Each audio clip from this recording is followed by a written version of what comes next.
قوم عاد ایک ایسی قوم تھی جو بڑی طاقتور تھی، 40 ہاتھ جتنا قد، 800 سے 900 سال عمر، نہ بوڑھے ہوتے نہ بیمار ہوتے، نہ دانت ٹوٹتے نہ نظر کمزور ہوتی۔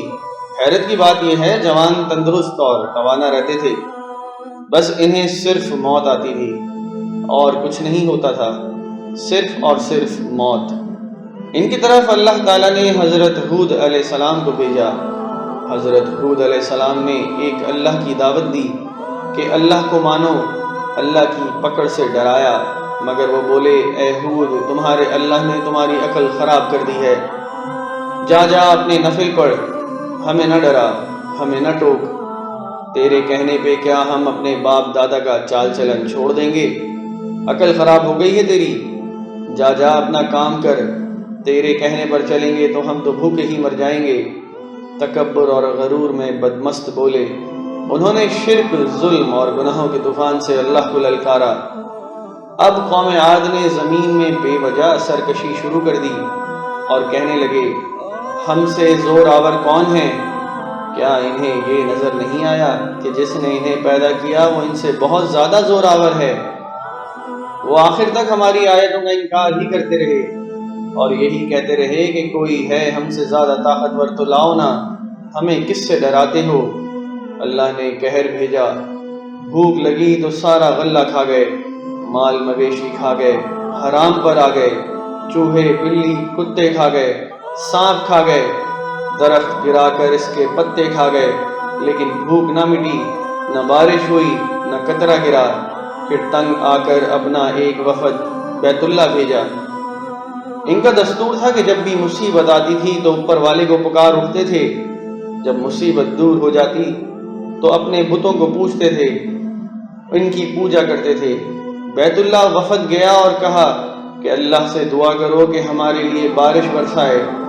اللہ نے 3 بادل پیش کیے، کالا، سفید، سرخ۔ اللہ تعالیٰ نے فرمایا ان میں سے ایک کا انتخاب کرو۔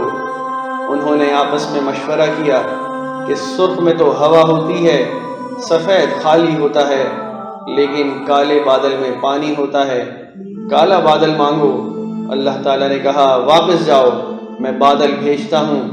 وہ خوشی خوشی واپس آئے، سب لوگ ایک میدان میں جمع ہوئے، بادل آیا، وہ ناچنے لگے کہ اب بارش ہوگی، کہ قہر مٹے گا، کھانے کو ملے گا۔ ان کو کیا پتا تھا کہ وہ بارش نہیں، اللہ کا عذاب تھا جو تم ہود سے کہتے تھے لے آ، جس سے ہم کو ڈراتا ہے۔ اس بادل میں ایسی تیز ہوا تھی کہ جس نے ان کو اٹھا کر مارا۔ 40 ہاتھ کے قد آور لوگ تنکوں کی طرح اڑ رہے تھے۔ ہوا ان کے سر سے اتنی زور سے ٹکراتی تھی کہ سر پیچھے لٹک جاتے تھے۔ بعض لوگ غار میں بھاگ گئے کہ یہاں تو ہوا آتی ہی نہیں ہے، مگر میرے رب کا حکم ہو کر ہی رہتا ہے۔ ہوا غار میں بگولے کی طرح داخل ہوتی اور ان کو باہر اٹھا کر پھینک دیتی۔